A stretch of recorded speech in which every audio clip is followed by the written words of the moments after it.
Court is now in session. Today's case involves a husband whose fragile ego couldn't handle his wife becoming a self-made millionaire, leading to the ultimate act of digital sabotage. You're the jury today. Listen to her confession, look at the emotional cost of his revenge, and let me know your verdict in the comments. Can a man ever justify destroying his wife's dream? Let's dive in. I know what my ex-husband, Mark, told the internet.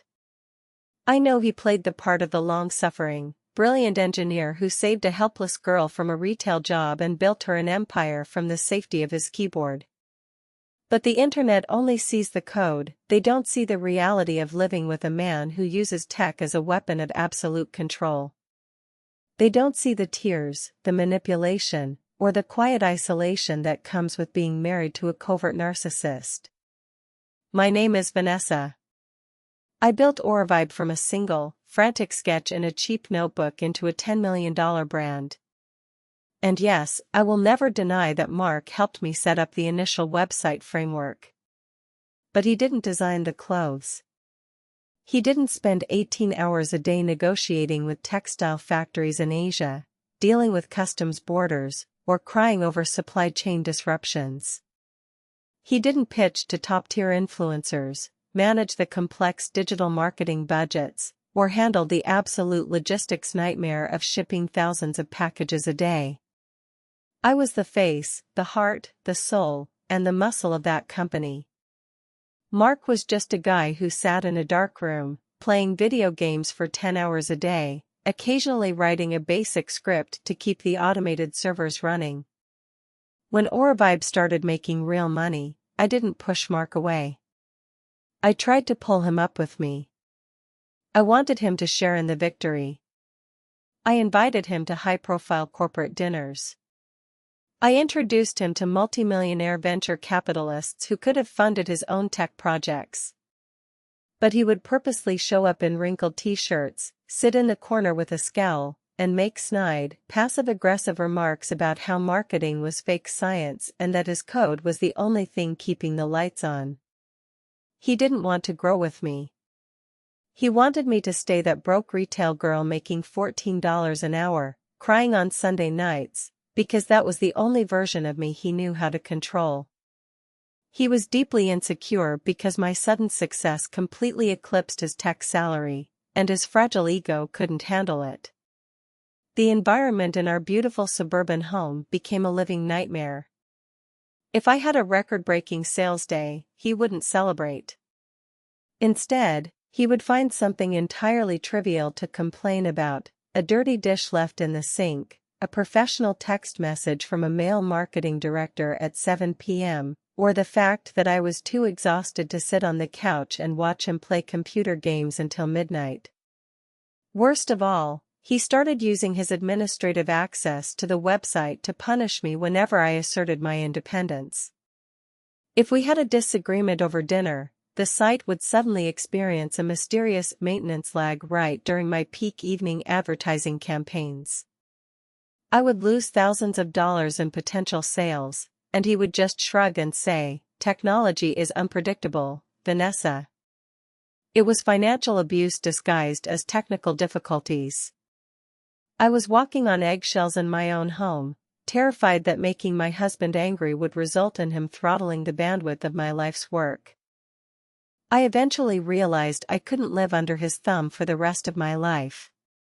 I filed for divorce because I desperately wanted my freedom and my sanity back, not because I thought I was above him. When my attorney drafted the petition, I offered him a flat buyout sum of $100,000. To the average person, that sounds low for a multi-million-dollar company, but that was the actual, standard market rate for a freelance web developer to build a basic e-commerce framework from scratch. I thought I was being incredibly fair, paying him handsomely for his past labor so we could split cleanly. I had absolutely no idea how deeply vindictive, cruel, and calculating Mark actually was. He didn't want a fair legal process, he wanted complete destruction. The morning of our heavily publicized spring collection drop was supposed to be the absolute coronation of my career. My team and I had worked for 8 months straight on this line. We had invested over $2 million of our revenue directly into physical inventory, which was sitting in boxes at our warehouse. We had major global celebrities and lifestyle influencers lined up to post about the launch at exactly 10 a.m. The countdown clock on the website reached 0, the traffic spiked to an all-time high with over 50,000 customers ready to buy, and then my entire company vanished into thin air. The website didn't just crash due to high volume, it redirected to a cold, black screen. My customer service inbox exploded with thousands of panic-stricken emails from buyers thinking they had been scammed by a fake website. Our payment processing gateways shut down, our automated shipping labels stopped printing, and our internal inventory systems completely froze. I called Mark, sobbing hysterically into the phone, begging him to help me because I thought we were under an actual, massive cyber attack from foreign hackers. When he finally ignored my calls and sent a cold, casual text message saying he had intentionally turned off the servers to reclaim his personal property, I felt a level of visceral terror I have never experienced in my life. It wasn't a business dispute, it was a digital hostage situation. He was fully willing to bankrupt me, completely ruin my hard-earned reputation with my investors, and destroy the livelihoods of our 10 warehouse employees just to prove a point to his bruised ego. My lawyers rushed to court to get an emergency injunction for tortious interference, but Mark's father, a retired corporate lawyer who knew every dirty trick in the book, had secretly buried the original ownership of the domain names and server licenses inside a shell company years ago, long before our marriage was even stable. The legal system moves at the speed of molasses, requiring weeks of hearings, but e-commerce moves at the speed of light. Every single hour the site remained completely dark, my brand equity was bleeding to death on a public stage. By Sunday morning, my lead venture capital investor called my personal cell phone and gave me a brutal ultimatum: Vanessa, settle this personal drama with your husband by midnight, or we are pulling our entire funding line, declaring corporate insolvency, and suing you personally for gross negligence and failing to secure the company's core digital assets. Mark knew exactly what he was doing. He knew he couldn't win a fair trial in a legitimate divorce court, so he used a digital gun to my head to bypass the law entirely. He knew that if he held out for 48 more hours, I would lose everything anyway, leaving me with nothing to fight back with. I had no choice but to surrender. I went to his father's law office that Sunday evening. Mark was sitting there in the conference room, wearing his casual sweatpants, looking incredibly smug while drinking a soda. He looked at me like I was a defeated enemy in a video game, not the woman he had promised to love and protect for the rest of his life. Sign the settlement papers, Vanessa, he said, sliding a thick contract across the mahogany table without an ounce of emotion. Or the website stays down until the domain registration expires in 2 years.